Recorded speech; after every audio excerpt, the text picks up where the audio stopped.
En Argentina existen 2.000 empresas habilitadas para comercializar insumos para el agro. Más de la mitad operan en AgriRed, el único mercado B2B donde las mejores compañías del sector compran y venden insumos en forma ágil y eficiente, en donde ya se concretaron más de 4.000 operaciones y en un monto que supera los 150 millones de dólares. El campo cambió y multiplicó su rendimiento. El mercado de insumos también cambió y ahora se llama AgriRed.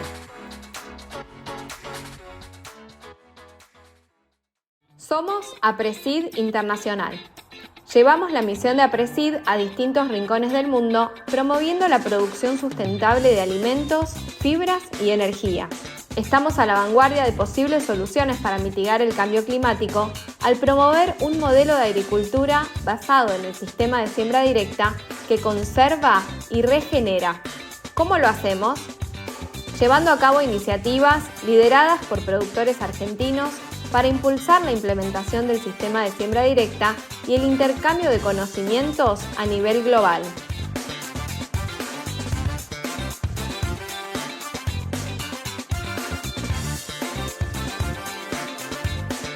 Participando activamente en foros y eventos internacionales para posicionar a los productores argentinos, a la asociación y al país como referentes en la producción sustentable, potenciando así el impacto positivo de APRESID a nivel internacional.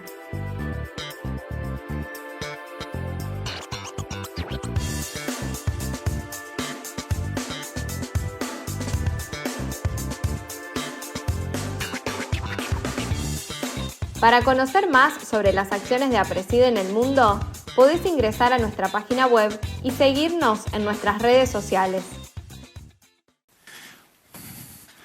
Bueno, buen dia. Como les va?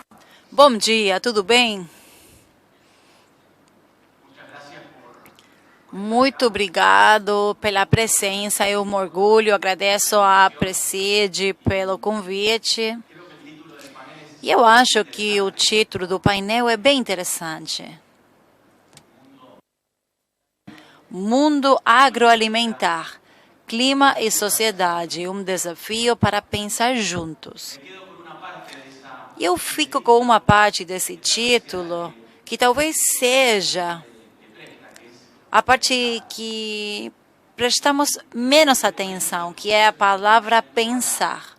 E acho que esse momento é um bom momento para nós pensar, deixar um tempo para pensar por que nós fazemos algumas coisas, como redirecionar o que estamos fazendo e como poderíamos ter mais impacto, como falou o Marcelo, nesse país tão complexo, para conseguir nós fazer alguma coisa para ter uma incidência no destino do nosso país.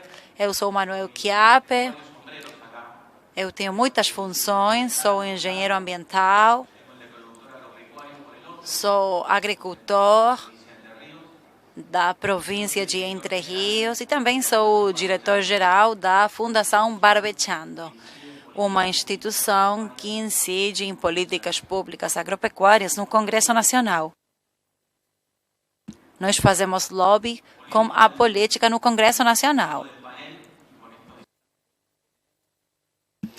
Voltando ao painel com os palestrantes maravilhosos que vamos ter, um deles estará pelo Zoom, falaremos de maior a menor. O professor Kai fará uma introdução às novas regulações e normativas da União Europeia sobre desmatamento e produtos agroalimentares.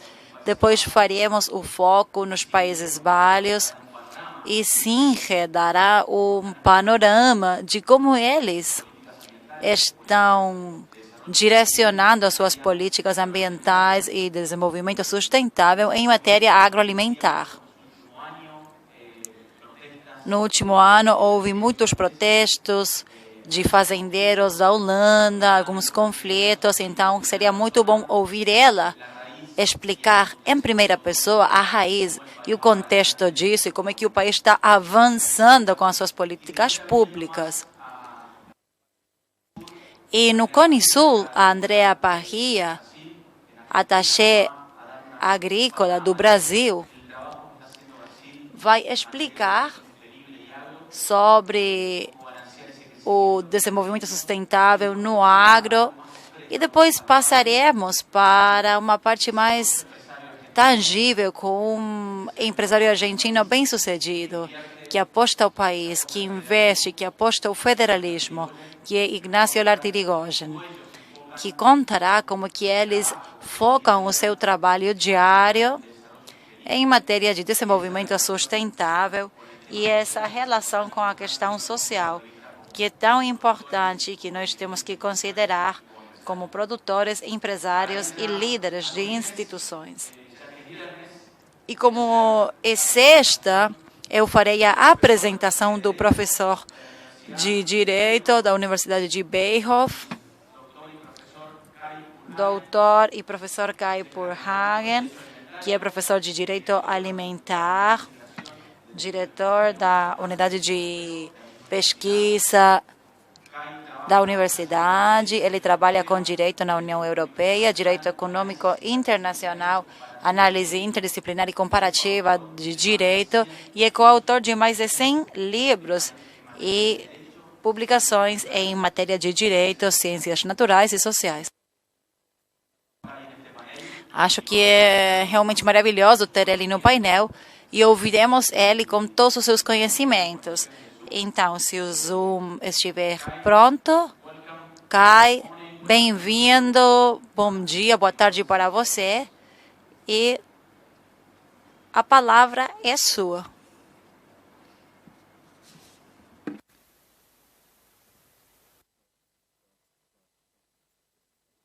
To share this all with you, but sometimes can you hear me? Is everything fine? Estão me ouvindo? Você poderia começar de novo?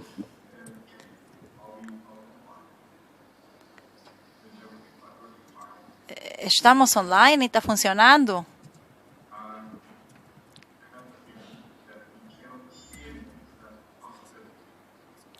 Eu sinto que não estamos ouvindo bem.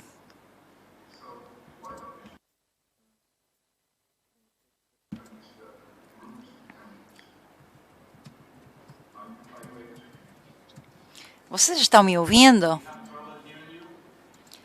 Estamos com alguns problemas para ouvir você. Acontece.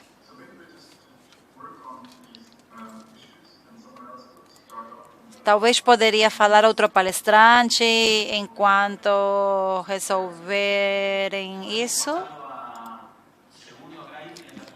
Vamos tentar resolver o tema e vamos então com a Singe. Singe, chegou a sua palestra então.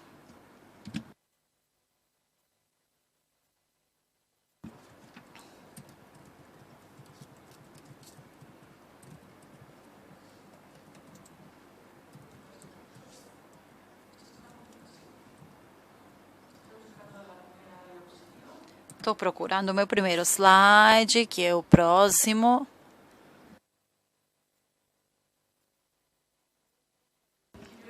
Como foi explicado, eu acho que vocês ouviram que nós tivemos muitos protestos dos agricultores nos Países Baixos. Imagino também que vocês sabem que temos um novo partido político de camponeses e cidadãos das áreas rurais. E o que estamos vendo, então, é o começo de uma grande transição. Estamos vendo o diálogo que nós temos sobre o futuro que nós queremos construir. Para entender como nós chegamos até aqui, temos que saber de onde que a gente vem e reconhecer o trabalho que foi feito. Após a Segunda Guerra Mundial, a promessa para os cidadãos foi nunca mais passar fome. Então, desenvolvemos um sistema agrícola de produtividade, alta qualidade e baixo custo. Somos o segundo exportador mundial de alimentos e um grande importador de produtos agrícolas. Essa é uma grande conquista, sabendo que a Holanda é 67 vezes menor do que a Argentina. Essas conquistas, por sua vez, têm uma parte negativa, com 1,6 milhões de cabeças de bois, temos uma carga por hectare que é o duplo da Argentina. com 17,5 milhões de pessoas e uma grande quantidade de aves e também de insetos, vocês saberão que temos muitas emissões nesse país tão pequeno.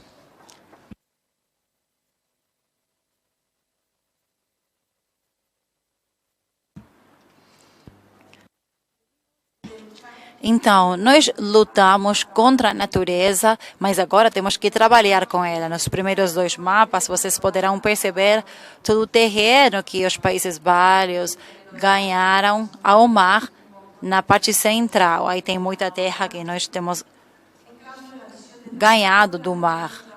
Mas com a visão de trabalhar com a natureza e considerar toda a biodiversidade que se perdeu e o problema da mudança climática que nós estamos experimentando, estamos agora devolvendo esses terrenos de volta para o mar. E nos segundos 2 mapas se vê como é que é a Holanda agora e como poderia ser no futuro. Esse mapa foi feito pela Universidade de Wageningen e estamos pensando muito mais onde poderíamos ter a agricultura, que tipo e como organizar o nosso país de novo. E é um processo que causa dor, porque temos que falar tchau, adeus para coisas que já foram construídas e começar de novo com outras coisas. Os Países Baixos é um dos primeiros países pelo tamanho que realmente chegou aos limites planetários, aos limites da carga do que nosso país pode levar, pode suportar. Assim, tivemos que trabalhar numa política consistente, só uma agenda e não 2 ou 3 ao mesmo tempo. E aí se vê os Objetivos de Desenvolvimento Sustentável, que tem uma visualização diferente. E nessa imagem se vê como é que nós estamos desenvolvendo nossa política de futuro, que começa com a natureza como alicerce. Temos só um único planeta e teremos que trabalhar com o planeta e com a natureza e deixar espaço para a biodiversidade. E o segundo círculo mostra a sociedade.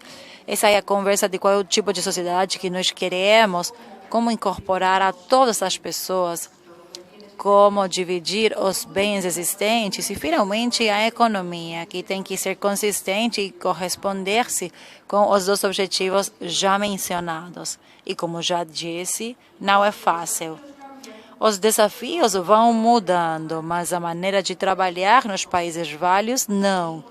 Continuamos, e mesmo que os diálogos sejam complicados e sempre um passo para frente, 2 para trás, nós estamos convencidos de que temos que desenvolver a agenda conjuntamente. Quer dizer que o governo trabalha e temos que incluir o setor financeiro também, a sociedade civil, incluindo as ONGs, as universidades e os centros de pesquisa. Já não se vêem tratores na rua, mas o diálogo começou, a briga começou e é um processo longo, mas é um processo onde queremos desenvolver um futuro que seja bom para todos. Também é verdade que nossos desafios nos Países Baixos estão no contexto das normativas europeias e as nacionais. Isso, então, reduz muito o espaço que nós temos para a operação e também ajuda a nos focar para ficarmos mais claros de para onde é que vamos. E esse é um exemplo, porque quando o presidente da Presídio viajou para a Holanda e a gente compartilhou 2 dias e falando com a universidade local, também percebemos que temos projetos, trabalhos e agendas compartilhadas. Este é o nosso programa de ação e adaptação à mudança climática. Nesses 2 mapas, podem ver que um representa o cuidado do solo, um solo saudável, com biodiversidade e os sistemas aquíferos. Abaixo tem outros exemplos. Essa é um pouco a ponte para o último slide, que tem a ver com como nós enfrentamos esses desafios nacionais da Europa também e internacionais. Essa é uma agenda que nós temos em comum e temos uma grande oportunidade para aprendermos juntos. Eu tenho certeza, o trabalho que está sendo feito no setor privado na Argentina é muito inspirador para mim.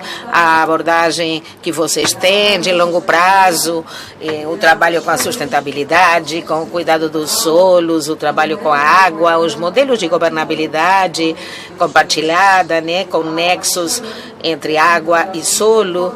Como exemplo, a província de Córdoba, a Bacia Alta, né, da Picasa, onde estão trabalhando o setor privado, serviços e sistemas ecológicos para apoiar a agricultura. Com a embaixada neerlandesa nos Países Baixos, em Buenos Aires, estamos vendo como podemos continuar apoiando a Preside no futuro e para enfrentar esses desafios globais que nós temos, somos aliados para desenvolver uma agenda no combate desses desafios. Eu tenho certeza de que juntos vamos poder trabalhar em prol do serviço de todos. Muito obrigada.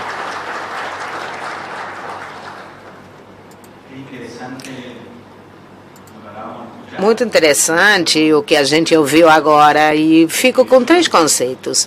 O primeiro, o trabalho público-privado, o trabalho de instituições junto com os tomadores de decisão política, olhando para frente, abandonando a área de reclamação e protesto e levando isso para a ação.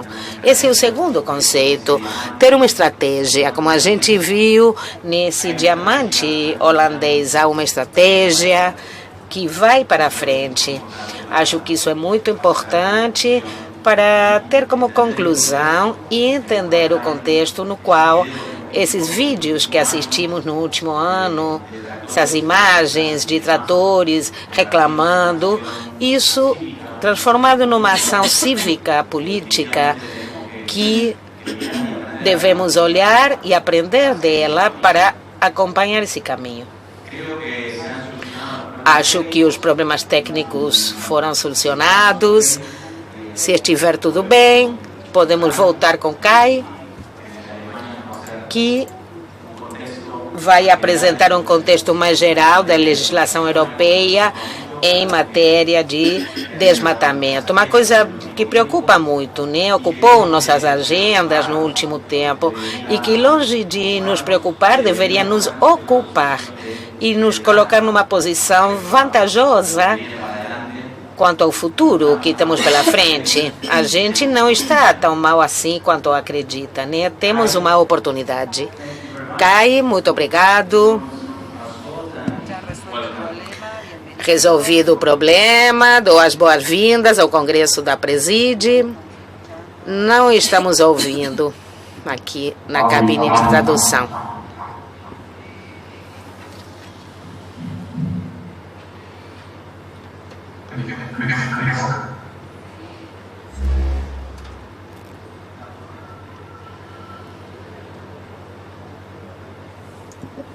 Hello. Can you give me a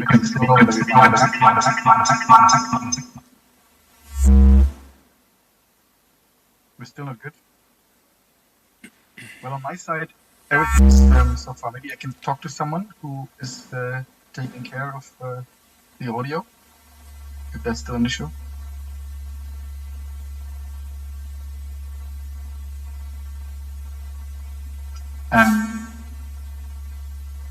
So is it possible to hear me, or we're still facing audio problems?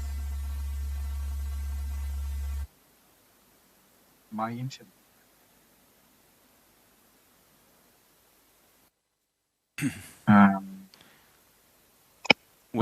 We're still having some problem. And can anyone give me some sort of feedback, please? If you can hear me, are you fine? Are we good? Excellent. So, thank you so much for having me. And muito obrigado por me receberem. Eu sinto muito não poder estar lá presente com vocês. Mas eu gostaria de convidar todos vocês para ouvir sobre a estratégia de desmatamento.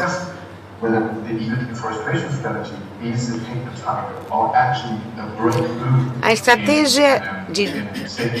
O áudio é ruim, é difícil fazer a tradução.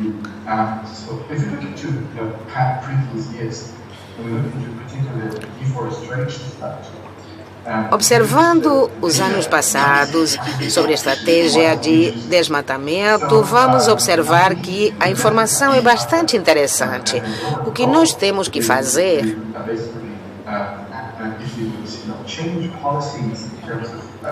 é mudar as políticas, porque temos diferentes objetivos. Um é deter, dar um stop no desmatamento e, por isso, evitar a emissão.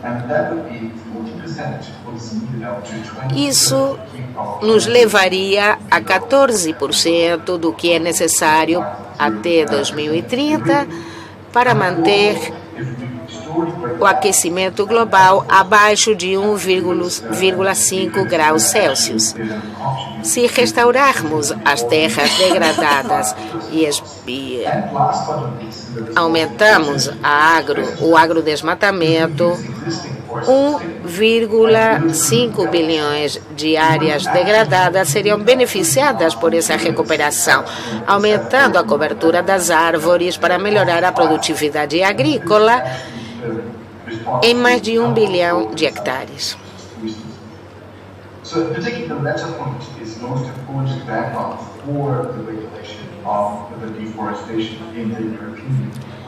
O problema é o tema da regulamentação do desmatamento. Então, estamos tratando disso com a regulamentação 1115 de 2023,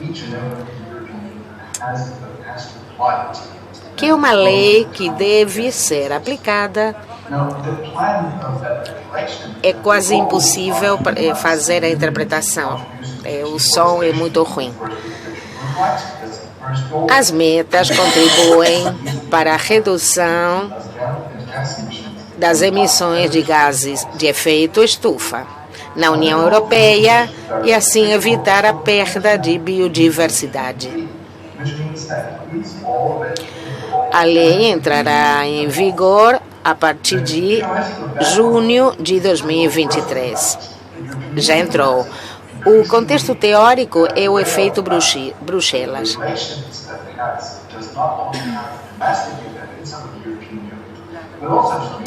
E a regulação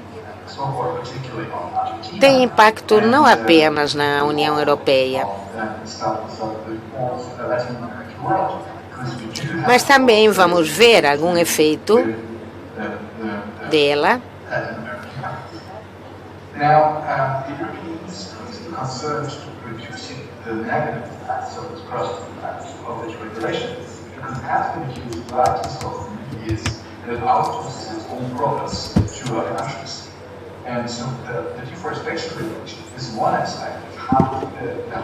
Então, o aspecto do desmatamento tem a ver com a possibilidade de diminuir esse tipo de problemas. Vamos tentar fazer um resumo da apresentação, só lendo os slides, porque o áudio não pode ser interpretado por causa do problema de som.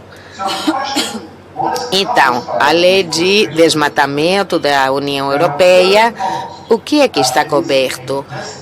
Em primeiro lugar, os bens importados pela União Europeia que devem ser livres de desmatamento. Isso significa que os bens não devem conter, não foram alimentados com, nem elaborados utilizando com commodities produzidos sobre a terra com desmatamento. Então, a conversão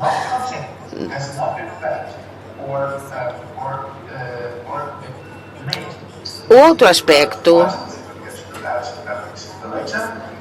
tem a ver com a colocação no mercado com fins de exportação. Pedimos desculpas, mas o áudio é deficiente. Portanto, só vamos poder ler os slides.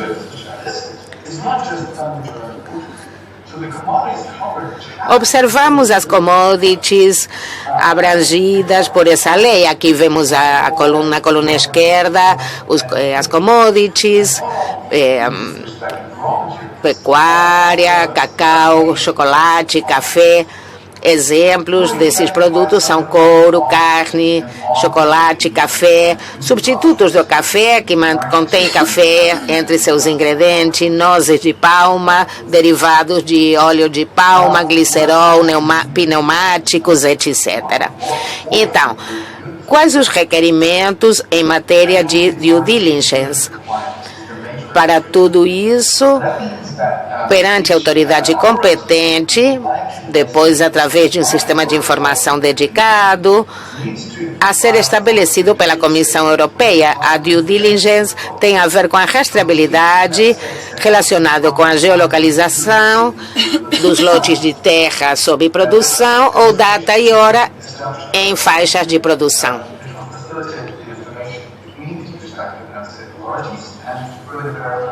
Needed to do that. But it's important that it's a bit like an authorization procedure now for these commodities, which are who are in charge respective member state authorities. Now, what is also important to know is the due diligence requirements involve traceability requirements for these kind of products. A due diligence requer a rastreabilidade dos produtos. Isto tem a ver com a geolocalização da produção.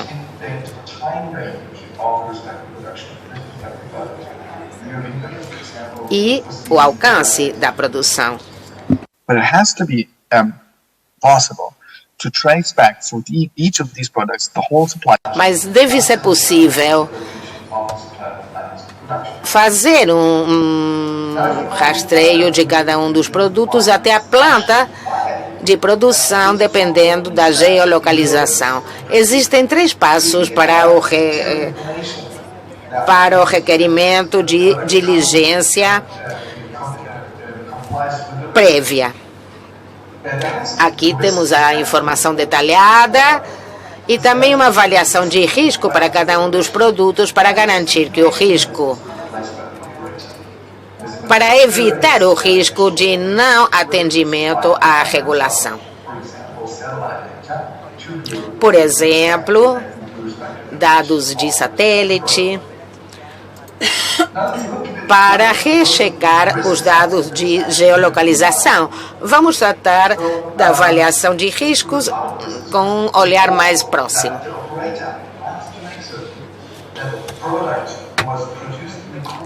Isto requer que o produto tenha sido fabricado em concordância com as leis locais mais importantes.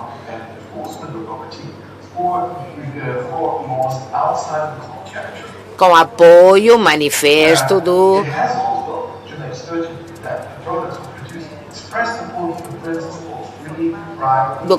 com um consentimento já informado dos povos indígenas prévio, e devem ser atendidos 14 critérios relacionados com avaliação de risco, por exemplo, classificação de risco pela comissão do país produtor, presença de terras florestais na área de produção, a boa-fé,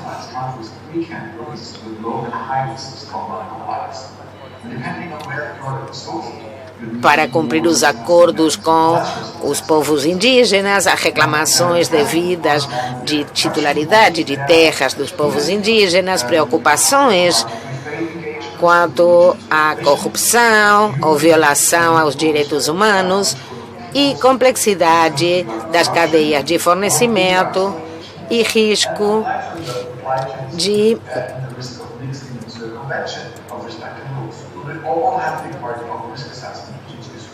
o risco de mistura ou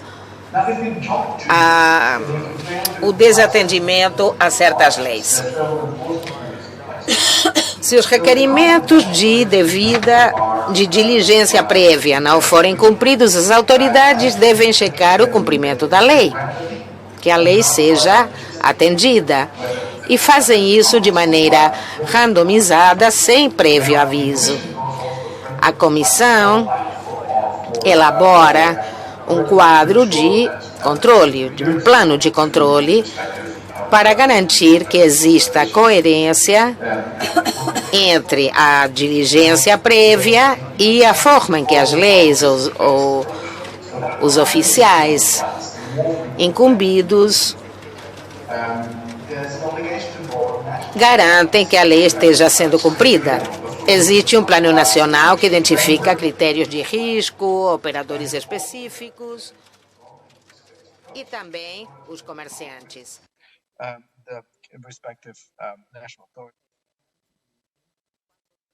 Os que apresentam alto risco, existem medidas para evitar que esses produtos entrem no mercado. Também podem utilizar medidas de correção.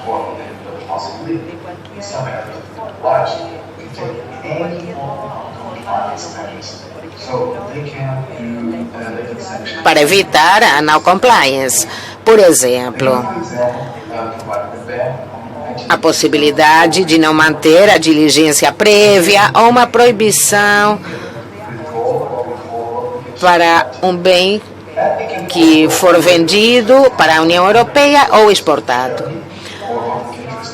Também a doação para a caridade ou disposição final dos produtos, se isso não for possível.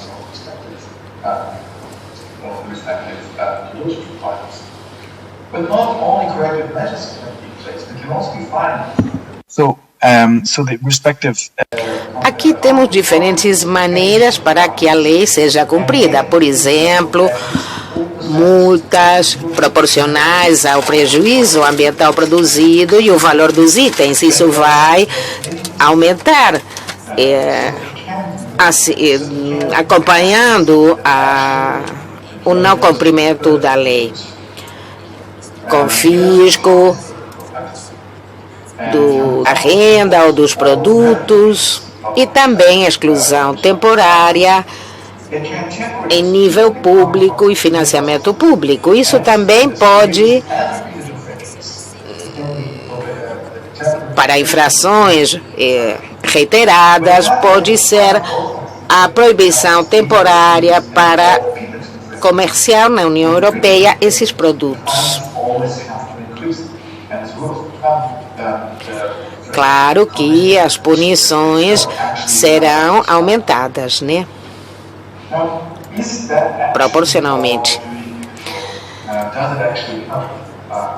Isso funciona realmente? Essas medidas funcionam? Há várias críticas sobre elas.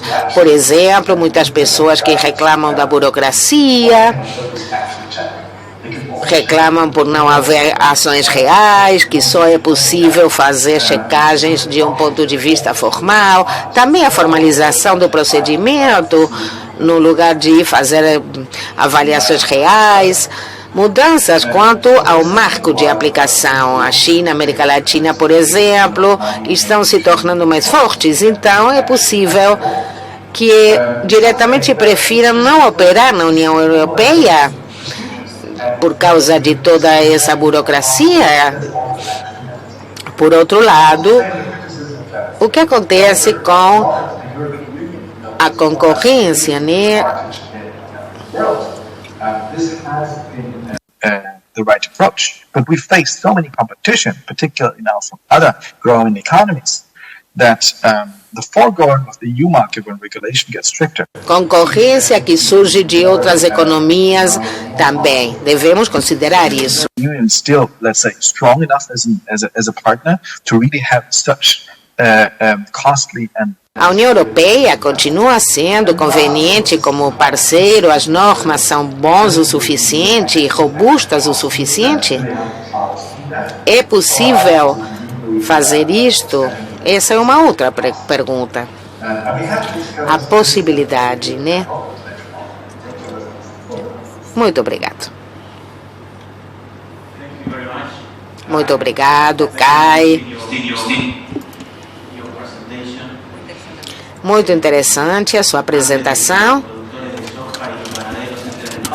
Antes de os produtores de soja e pecuaristas entrarem em pânico, eu quero contar que desde 2008, uma lei de proteção de floresta nativa, conservação, ordenação territorial regulamentada na maioria das províncias com floresta nativa na Argentina, onde se faz uma produção agropecuária. Então, temos uma vantagem que tem mais de 10 anos trabalhando em matéria de desmatamento. Uma palavra que usou Kai foi rastreabilidade. Acho que nela temos um grande desafio, nós como produtores, para fazer a rastreabilidade especificamente no que tem a ver com carne, soja e derivados, como foi produzida ao longo do tempo. Para isso, temos ferramentas que já várias instituições do nosso país estão trabalhando, como o BSEC, Visão Setorial do Grande Chaco, que é uma ferramenta de informação geográfica para monitorar e rastrear que a soja produzida especificamente no Grande Chaco provém de campos que não foram desmatados, ou saber pelo menos quando foram desmatados. A cadeia da carne está utilizando a mesma ferramenta. Portanto, o futuro é positivo e antes do que entrar em pânico ou ter medo, ficar paralisados, é ver que podemos começar a trabalhar para avançar. Muito obrigado, Kai. Vamos continuar com as seguintes apresentações e depois voltamos para responder as perguntas. Panelista, y un aplauso para Kai. Sí, muchas gracias. Vamos a pasar a nuestra tercer panelista, que está acá a mi izquierda. Então, vamos com a próxima palestrante, Andrea Parrilla, do Brasil. Ela é formada na Universidade Estadual Paulista da Faculdade de Ciências Agrárias e Veterinárias de São Paulo, com uma especialização de gestão de agronegócio na Universidade de Brasília. E faz 16 anos, ela é auditora fiscal federal agropecuária do Ministério MAPA. Foi coordenadora geral de promoção comercial, coordenadora de regulação e propriedade intelectual na OCDE. Também participou como encarregada de barreiras técnicas ao comércio nos acordos de livre comércio Brasil-Chile, Mercosul, União Europeia, Mercosul-Singapura, com o Canadá e Coreia do Sul. É maravilhoso ter ela conosco. E agora ela é agida agrícola-pecuária na Argentina. E uma estratégia muito importante, porque assim tem adidos agrícolas em todos os países. Então, Andrea, obrigado.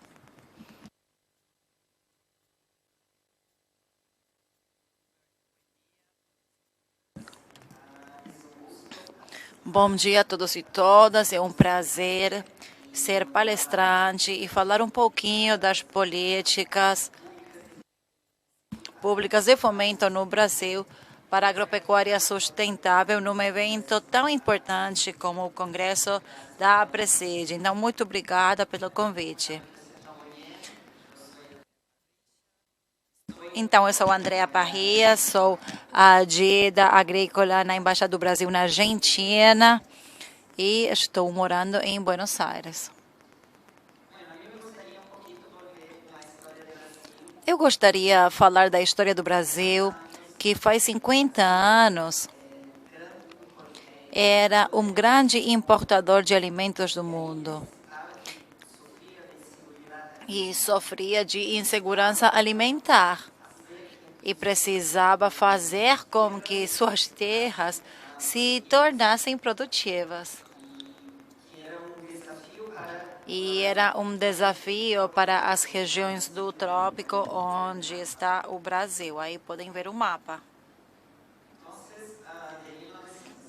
Então, de 1970 a 1990, houve um investimento muito grande em ciência e tecnologia por parte do governo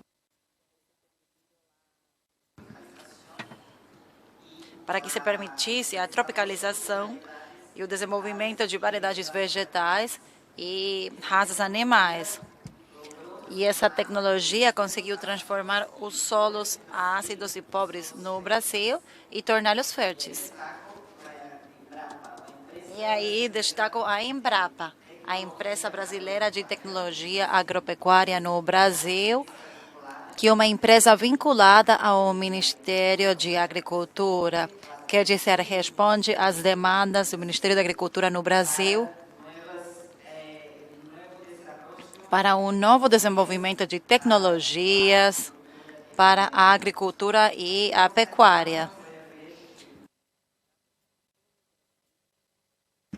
Aí a Embrapa está no país todo, tem 43 centros de pesquisa distribuídos pelo país todo,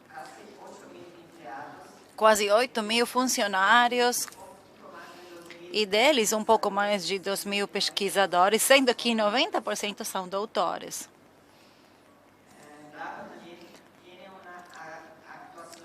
O Embrapa também tem uma atuação internacional importante. Há laboratórios virtuais do Embrapa no exterior e também com mais de 150 projetos de pesquisa em 40 países.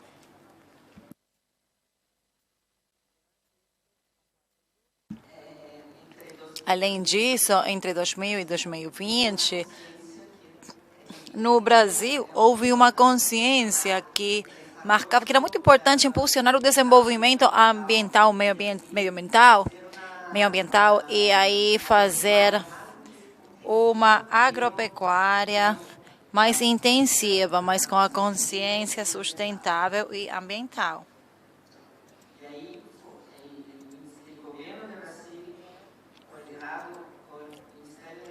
E aí o governo do Brasil, com a coordenação do Ministério da Agricultura, lançou o programa chamado Agricultura de Baixo Carbono, para ter essa intensificação sustentável. Então, esse programa é baseado em recuperação de pastagens degradadas, irrigação, florestas plantadas, a integração pecuária, florestal e agrícola, sistemas de plantio direto, criação mais intensiva, bioinsumos e reutilização de resíduos animais. Então, esse é o plano ABC, o plano de agricultura de baixo carbono no Brasil. A sua primeira fase foi lançada em 2010 e durou 10 anos, e nesses 10 anos foi possível a mitigação de 193 milhões de toneladas de carbono equivalentes. Além disso, 26,8 milhões de hectares de gramas recuperadas, também se adicionaram mais de 10,8 milhões de hectares de sistemas de integração, quase 15 milhões de hectares foram incluídos no sistema de plantio direto, quase 2 bilhões de hectares de florestas plantadas, 11,8 milhões de hectares de fixação biológica de nitrogênio e 38,3 milhões de metros cúbicos de tratamento de resíduos animais.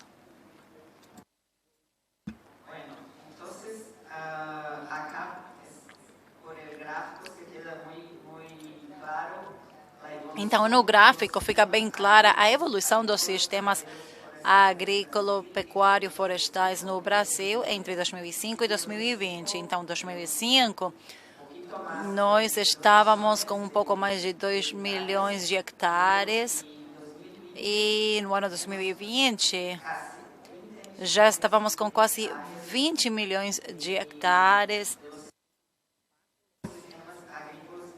sob os sistemas agrícola-pecuários florestais, que incluem uma intensificação da produção agropecuária com a mentalidade ambiental, quer dizer, com mitigação de emissões de metano, conservação do solo e água. E mais importante ainda, poupança de terra. Não precisa fazer nenhuma nova abertura de terra no Brasil.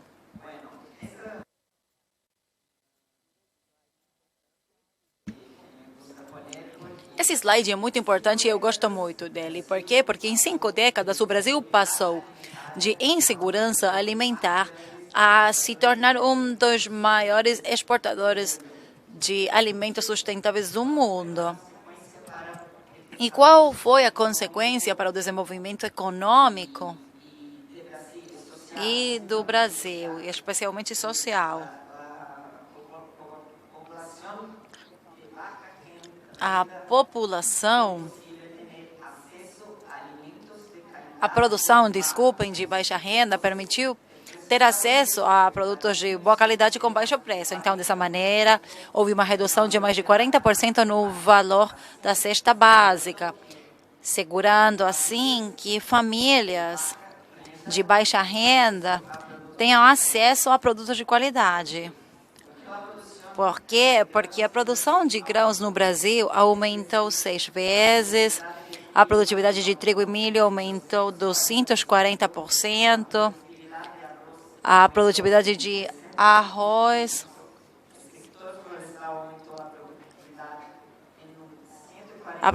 então 315%, o setor florestal, produtividade 150%, e a produção de carne e de frango aumentou quase 60 vezes. O agronegócio como motor de desenvolvimento social e econômico no Brasil, como é que funciona isso? As políticas no Brasil não são políticas de governo, não mudam com cada governo, são políticas de Estado que se sustentam, mesmo que tenha uma mudança de governo. Todos os anos temos o Plano Safra, que é o plano mais importante do Brasil para a agricultura e a pecuária, que é o plano na próxima campanha. E esse ano o Plano Safra foi lançado em junho e está totalmente baseado em práticas sustentáveis para agricultura e pecuária, com mitigação de GEE e a adoção de práticas agropecuárias sustentáveis. Além disso, temos uma política de Estado muito importante no Brasil, chamada de PAA, que é o Programa de Aquisição de Alimentos da Agricultura Familiar, com valoração da biodiversidade e da produção orgânica e agroecológica dos alimentos. Então, nessa política, o governo se compromete a comprar dos pequenos agricultores, agricultura familiar, a sua produção e assim levar, por exemplo, para escolas públicas no Brasil. E com esses alimentos se alimentarão crianças no Brasil. E qual é o futuro da agricultura brasileira? O que a gente espera? Temos um grande desafio com o crescimento da população no mundo. Para 2050, vamos ter quase 10 bilhões de pessoas no mundo. Temos que aumentar 60% de alimentos para alimentar essa quantidade de população. E para 2050, o Brasil deve alcançar a carbono neutralidade. E a mudança climática. O que acontece com a produção de alimentos e a mudança climática? Para o Brasil é muito importante esse tema, porque os efeitos das mudanças climáticas podem limitar muito a produção. Então, a redução da produtividade de zonas prontas para culturas. No gráfico se vê o que poderia acontecer com o aumento da temperatura e a variabilidade da chuva. Por isso, esse ano foi lançado o Plano ABC+, que com a consciência da mudança climática, uma política nacional brasileira para a agricultura baixa em carbono passa para uma segunda fase, que é de 2021 a 2030. E tem o objetivo de mitigar uma gigatonelada de carbono equivalente. E com esses objetivos de recuperar mais de 30 milhões de hectares ampliar quase 12,5 milhões de hectares de plantio direto, mais de 10 milhões de hectares com a integração dos sistemas e mais de 4 milhões de hectares de florestas plantadas. E essa política se baseia na compliance ambiental, crédito rural, instrumentos financeiros, ou seja, facilitação do crédito para médios e pequenos produtores, reconhecimento e recompensas para os produtores que produzirem embaixo desse sistema, ou sob esse sistema, pesquisa aplicada à assistência técnica e mensuramento, relatórios e verificação. E rapidamente, falando sobre a legislação do Brasil, legislação ambiental, que é uma das mais rígidas do mundo. Aqui podemos ver o que é obrigatório no Brasil para o país todo, para todas as fazendas rurais. Tem que ter 80% na Amazônia, 80% das propriedades rurais têm que estar preservadas.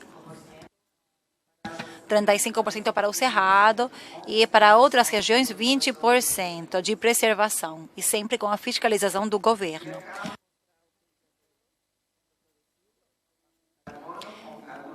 Aí temos a produção de carne e de soja, com carbono neutro a carne e baixo carbono a soja. Então, a carne é produzida em sistemas agrícola-pecuário-florestais que já tem esse carimbo, e também temos a soja que já é produzida com baixo carbono em plantio direto. Esse é o programa Carbono Mais Verde.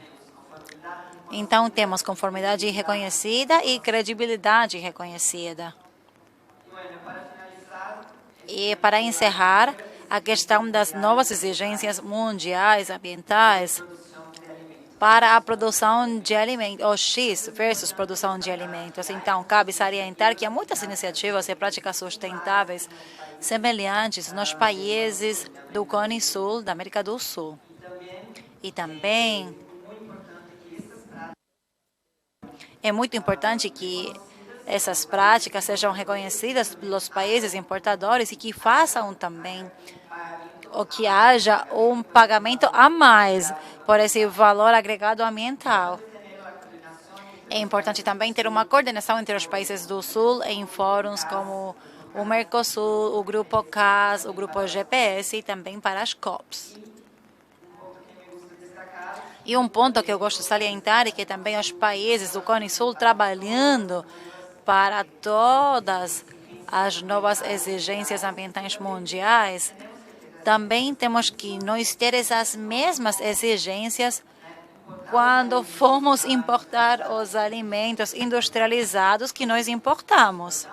Então, nós exportamos alimentos mais sustentáveis, mas também queremos importar alimentos industrializados mais sustentáveis. Muito obrigado e eu fico à disposição para suas perguntas. Muchísimas gracias, Andrea. Muito obrigado, Andrea. Já chegando ao final desse painel, alguns conceitos, políticas de Estado, políticas públicas que vão além dos governos, que transcendem eles. Os brasileiros têm muito pragmatismo para fazer os seus planos, executá-los e mensurá-los. O plano ABC, Agricultura Baixo Carbono, começou em 2010 com ações concretas e eu acho que é bom para imitar. E uma história, antes de passar para o Ignácio. Faz um ano, no momento da segunda volta entre o Bolsonaro e o Lula, eu falei com um deputado brasileiro. Eu perguntei quem você quer que ganhe. E ele falou, é a mesma coisa, porque o caminho do Brasil, na sua política agropecuária, vai ser o mesmo, mas sem importar quem for o vencedor. Então, temos que absorver muito essa da questão da parceria público-privada para finalmente conseguir o desenvolvimento do nosso país. E para encerrar esse primeiro painel, Ignácio é o presidente da Lar Irigoyen e Companhia, uma empresa com mais de 30 anos de crescimento, dedicada ao fornecimento de serviços como grãos, insumos e outros serviços agropecuários. É um prazer ter ele aqui conosco para que ele possa contar um pouco como que Lar Irigoyen aborda esse caminho para o futuro e como que está trabalhando ao longo dos anos. Muito bom dia. Eu posso falar daqui mesmo? Depois de ouvir essas apresentações tão interessantes, tenho que falar eu estou pensando que também vamos produzir no Brasil, né? Que si bien tiene el 50% es de un socio. A Lar Irigoyen é uma empresa que tem 50% em mãos de uma empresa internacional, também uma empresa nacional que tem o total da sua atividade na Argentina. Somos um grupo de empresas, somando no total 1.200 pessoas. Começamos em 1986. Só para mostrar o contexto, né? A partir do qual eu vou falar. E dentro desse grupo temos diferentes unidades de negócio. De negócios produtivos, comerciais, a gente comercializa grãos, aproximadamente 3 milhões de toneladas, insumos agropecuários. Compramos e vendemos e produzimos porcos e bovinos. Estamos em toda a cadeia de valor do agro. Também temos investimentos em diferentes indústrias, como temos um moinho chamado Tassara, uma fábrica de agroquímicos, temos uma fábrica de biodiesel, a Pampa Bio, Sítio Zero, que faz parte de um porto, e também temos investimentos minoritários em diversas empresas que agregam valor de outra perspectiva. Não somos tão importantes assim quanto aos nossos investimentos nessas empresas, mas elas geram conhecimento que nós podemos aplicar na nossa cadeia. Os nossos pilares são 4. As pessoas, a sustentabilidade, a inovação e a comunicação. Eu vou me referir exclusivamente ao que nós estamos fazendo na sustentabilidade. Fiquei muito feliz de tudo que eu ouvi hoje e todas as exigências que vão existir no futuro, porque eu acho que estamos nos preparando muito bem. E nós, argentinos, somos tão versáteis e tão resilientes que vamos ser demandados pela nossa produção, porque será muito boa, vamos fazer muito bem, apesar de todas as regulamentações que possam existir. E eu acho que isso deveria nos encorajar e não nos preocupar, porque estamos prontos para isso ou estamos nos preparando muito bem para isso. Quanto à sustentabilidade, nós encaramos de 2 lados: a sustentabilidade ambiental e a sustentabilidade social. Acreditamos que nem tudo deve ser mensurado da mesma maneira. Nós estamos num país que tem muito mais problemas que vão além da gestão ambiental. Temos enormes problemas sociais, problemas de distribuição das pessoas. Temos um país interior que demanda pessoas com centros urbanos totalmente lotados. E no agro nós sentimos que devemos apoiar isso com os impostos que pagamos. Um dos nossos objetivos também é conseguir a migração dos centros urbanos para o interior do país. E para isso temos que trabalhar, e por isso nosso trabalho tem isso como foco. Da gestão do carbono, há 2 anos,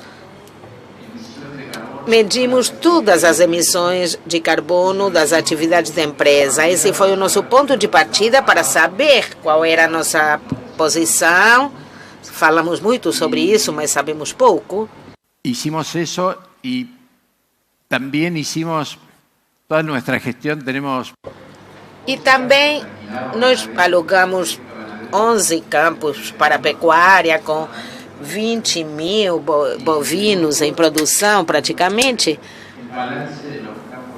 E mensuramos o balanço, fazemos o balanço dos nossos campos pecuários, né? Tanto quanto a emissão, quanto as pastagens, né? A captura nas pastagens. Sorprendentes para nosotros porque, não sei. Com resultados bem surpreendentes para nós, porque percebemos que estamos muito melhor do que ouvimos da nossa posição. Medimos isso, também mensuramos a produção de carbono.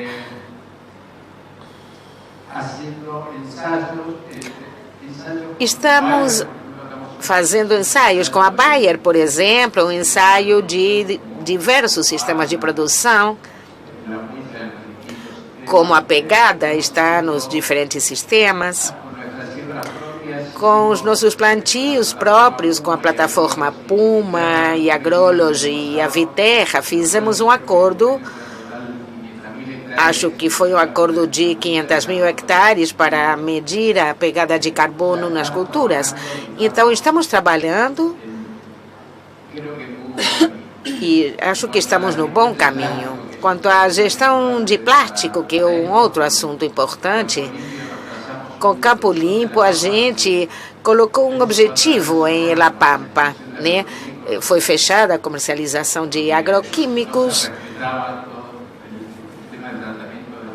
porque o tratamento de resíduos não era bom. Primeiro a gente ficou chateada, né? Mas não por muito tempo, porque pensamos que tínhamos que fazer parte da solução. Então começamos a trabalhar juntamente com o Campo Limpo e com a província. Hoje temos centro de condicionamento de tanques, onde nós compactamos para diminuir a pegada de carbono no transporte deles. Somos líderes e também os produtores, né, da região.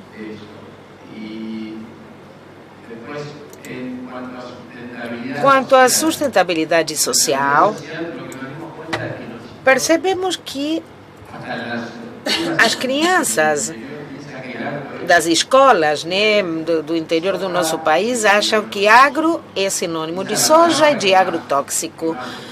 É isso que a gente mais ouve. E também professores, né, eles não fazem muita ideia. Então, fizemos um evento, Late Inova, onde convidamos rapazes da 5ª série, do nível médio, e mostramos 12 startups, né? Eles assistiram vídeos com muita informação de diferentes alternativas e mostramos como, a partir da tecnologia, o agro não é apenas semear, mas existem muito mais oportunidades. E vários desses rapazes mudaram a sua orientação, né? Porque eles decidiram fazer um outro curso saindo da escola. Quer dizer, mais de 3.000 rapazes passaram por esse programa Agroposta. Nós fizemos esse programa em Trenkelauken.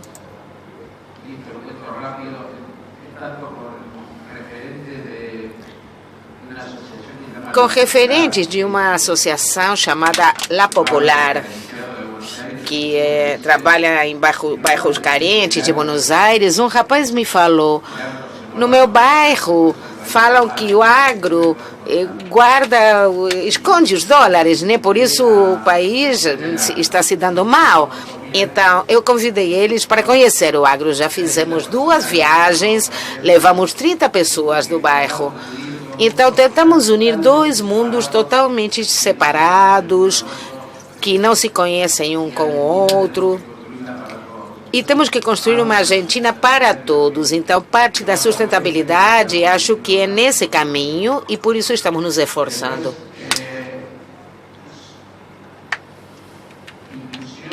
Inclusão. Temos programas com deficientes que trabalham nas nossas empresas, pessoas com deficiência. Temos um outro programa de oferecer emprego para pessoas que saem da prisão e muitas outras atividades sociais, contribuindo para a educação ou para diminuir a pobreza extrema.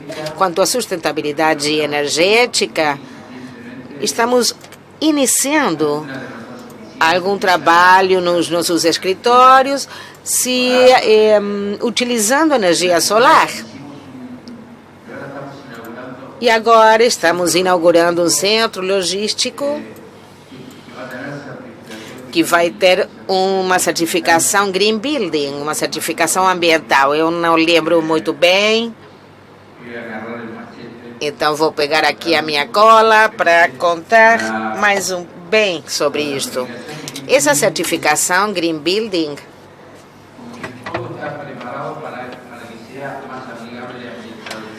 se propõe que tudo seja mais amigável ambientalmente. A energia será fornecida por painéis solares, o centro logístico terá lâmpadas de LED, as chapas vão ser transparentes para usar menos energia durante o dia.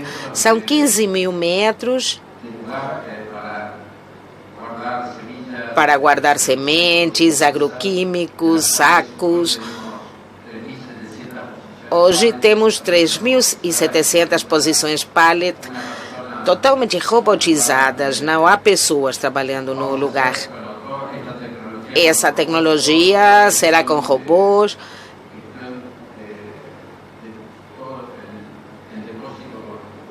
e o almoxarifado será com QR, detector de incêndio. O sistema chamado Building Management Systems, que, por exemplo, se houver uma reunião numa sala e as pessoas saem, o ar-condicionado vai desligar sozinho, né? A luz também, enfim, trabalhando com espécies nativas. Essa certificação, a certificação LEED, vamos ser a primeira empresa na área do agro com essa certificação. Todas as nossas ações no futuro estão pensadas para sermos mais amigáveis com o ambiente. Devo estar esquecendo de muitíssimas coisas, mas é isso mais ou menos o que eu queria contar.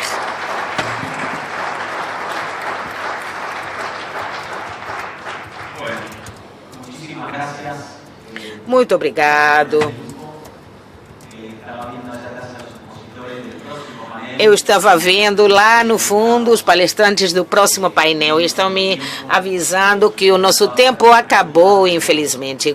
Teríamos gostado de ouvir respostas para perguntas, mas acho que, por respeito à futura deputada Diana Mondino, que está lá pronta para subir no palco, vamos deixar o espaço. Eu quero agradecer a atenção de todos vocês, agradecer os palestrantes e o professor Kai, que esteve de maneira virtual pelo Zoom. E voltando ao título do painel, para encerrar, Mundo Agroalimentar, Clima e Sociedade, um desafio para pensarmos juntos. Vamos sair daqui pensando em alguns desses exemplos que apresentaram, alguns desses conceitos. Entramos com uma perspectiva talvez um pouco escura do que certas regulamentações mais estritas em temas ambientais poderiam significar e vamos com nova energia, com exemplos, casos concretos, visões de país, visões de empresários que procuram melhorar dia após dia e contribuir com o país. Acho que devemos ir embora com essa mensagem, trabalhando e não deixando que o medo nos paralise. Então, agradeço muito. Uma salva de palmas para os palestrantes. Obrigado à Preside. Obrigada aos palestrantes. Obrigada, Manuel Chiappe. Foi muito bom ouvir seus comentários e conclusões. Não temos muito mais a dizer, como já falou Manuel. Queremos ir rapidinho para cumprir com o horário desta sala e do Quo-Vadis. O longo prazo reinou nos Países Baixos e no Brasil. É o que nós vimos agora. E a política, que mesmo mudando o setor político não deve mudar o rumo. Ouvir o professor Kai dos Estados Unidos, a necessidade de adaptação às novas regulamentações, e poder posicionar para que os nossos importadores vejam que já temos um caminho percorrido. Eles devem reconhecer o que já fizemos e ainda podemos fazer.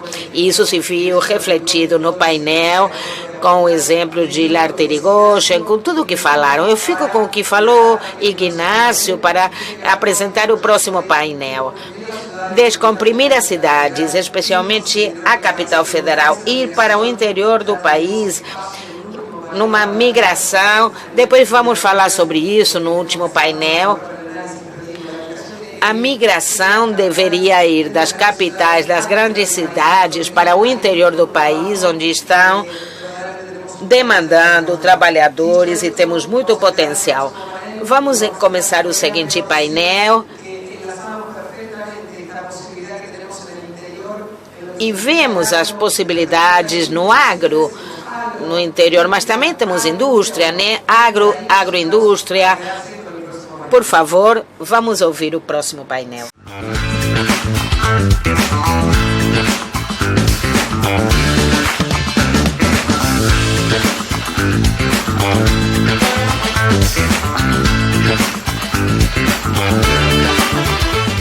Producir, crecer, compartir. Es el accionar de AFA, Agricultores Federados Argentinos. Nuestra cooperativa. Es hora de revalorizar lo hecho y celebrar el camino recorrido. AFA, un mundo de 90 años. Hecho entre todos, todos los días.